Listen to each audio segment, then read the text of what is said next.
High বন্ধুরা, আশা করি আপনারা খুব ভালো আছেন। আমিও খুব ভালো আছি। আবার একটা নতুন রেসিপি নিয়ে চলে এসেছি। আজকের আমি বানাবো পাউরুটির চপ। ভিডিওটা পুরো দেখবেন। আর অল্প উপকরণ দিয়ে, মানে অল্প ঘরে থাকা জিনিস দিয়ে এই চপটা কিন্তু হয়ে যায় খুব ঝটপট। এখানে আমি 6 পিস পাউরুটি নিয়েছি। প্রথমে পাউরুটির সাইডটা কেটে দিতে হবে, মানে কেটে নিতে হবে সাইডটা। এইভাবে 2 পাশটা আমি কেটে নেব।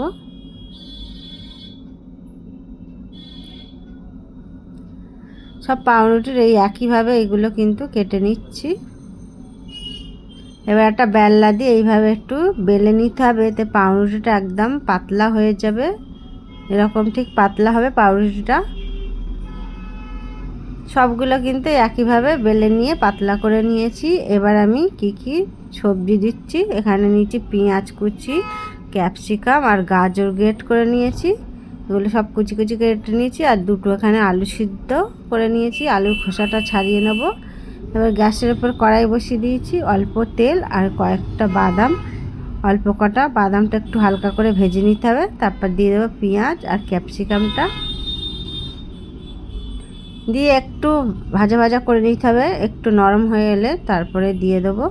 তারপরে গ্রেট করা গাজরটাও দিয়ে দেবো। গাজরটা দিয়ে খুব ভালোভাবে নাড়িয়ে চাড়িয়ে নিতে হবে। এবার এখানে দুটো আলু সিদ্ধ করে রেখেছিলাম, সেই আলুটাও গ্রেট করে দেবো। এতে গ্রেট করে দিলে আলুটা ডালা ডালা হয়ে থাকবে না। আর এই পাউরুটির চপটা কিন্তু খেতে দারুণ লাগে। একবার আপনারা বাড়িতে বানিয়ে খেয়ে দেখুন, আশা করি খুব ভালো লাগবে। এবার স্বাদ মতো নুন, একটু জিরে গুঁড়ো আর একটু লঙ্কা গুঁড়ো আর একটু কাঁচা লঙ্কা কুচি দিয়ে খুব ভালোভাবে এটা একটু কষিয়ে নিতে হবে। মানে খুব ভালোভাবে একটু কষিয়ে নিতে হবে। একটু শুকনো শুকনো হয়ে এলে এটা নামিয়ে নেব। নামাবার আগে একটু ভাজা মশলা ছড়িয়ে দেবো আর একটু চিনি। এতে ভাজা মশলা কি আছে, শুকনো লঙ্কা, ধনে, জিরে আর গরম মশলা, এগুলো ভেজে গুঁড়ো করে ওটাও দিয়ে দেবো। ওটা দিলে কিন্তু আলুর পুরটা খেতে কিন্তু দারুণ লাগবে। এবার একটা পাত্রে নামিয়ে নিয়েছি। এবার পাউরুটির মধ্যে 1-2 চামচ করে দেবো। দিয়ে এইভাবে পাউরুটিটা ভাজ করে নিতে হবে। ঠিক এরকম দেখুন ভাজ করে নিয়েছি। মুখটা এইভাবে বন্ধ করে দেবো। আবারও একটা করছি। এইভাবেই কিন্তু সবগুলো আমি বানিয়ে নেব পাউরুটির চপটা। দেখুন এইভাবে মুখটা বন্ধ করে দিয়েছি। দিয়ে সবগুলো কিন্তু একইভাবে আমি বানিয়ে নিচ্ছি। আর দেখুন সবগুলো কিন্তু বানানো হয়ে গেছে একইভাবেই। এবার আমি এখানে নিয়েছি সিমুই, একদম সরুটা সিমুই নিয়েছি। সেই সিমুইটা হাত দিয়ে একটু ভেঙে গুঁড়ো করে নিতে হবে। আপনারা চাইলে এটা ব্রেড ক্রাম্বও দিতে পারেন বা পাউরুটির গুঁড়োও দিতে পারেন, তবে আমি সিমুইটা দিচ্ছি। খুব ভালোভাবে গুঁড়ো করে নিয়েছি। আর এখানে দুটো ডিম, একটু লবণ দিয়ে ডিমটা খুব ভালোভাবে ফেটিয়ে নিতে হবে। এবার পাউরুটিগুলো ডিমে ডোবাবো।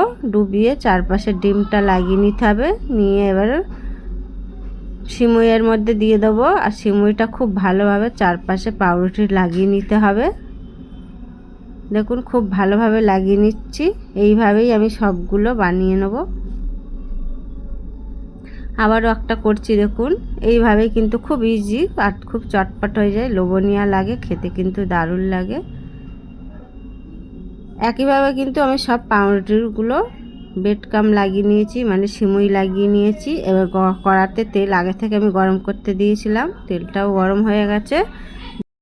আর আমি পাউরুটির চপগুলো তেলে ছেড়ে দেবো। দিয়ে খুব ভালোভাবে ভেজে নিতে হবে একটা কালার আসা পর্যন্ত। আর এটা কিন্তু ভাজতে বেশিক্ষণ সময় লাগে না, খুব তাড়াতাড়ি হয়ে যায়। দেখুন একটা কালার এসে গেছে। এবার আমি কিন্তু এটা তুলে নেব পাউরুটির চপগুলো। আর দেখুন কত সুন্দর হয়েছে, খেতে দারুণ লাগবে। এইভাবেই কিন্তু আমি সবগুলোই ভেজে নেব। আর এইভাবে কিন্তু বাড়িতে বানিয়ে আত্মীয় স্বজন এলে বানিয়ে খাওয়ান, কেউ বুঝতেই পারবে না যে আপনি বাড়িতে বানিয়েছেন। সবাই ভাববে কিনে নিয়ে এসেছে।